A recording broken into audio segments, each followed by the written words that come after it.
Disassembling a delta ring assembly is incredibly easy to do. It consists of 4 parts. You have the barrel nut, which is at the heart of the delta ring assembly. It's a GI barrel nut, if you want to know the exact name of that part. And it consists of 3 other parts besides the barrel nut, which is the delta ring, which is the outer shell here. We have a weld spring, which looks like a bunch of thin pieces of metal all wrapped around each other, and then of course the snap ring, which is at the very rear.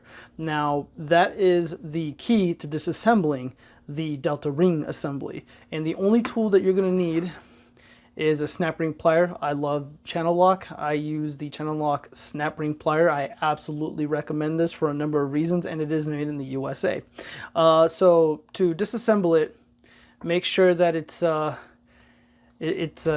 doing this. Your snap ring pliers are doing this. This one is reversible, so you can do it the other way. There we go.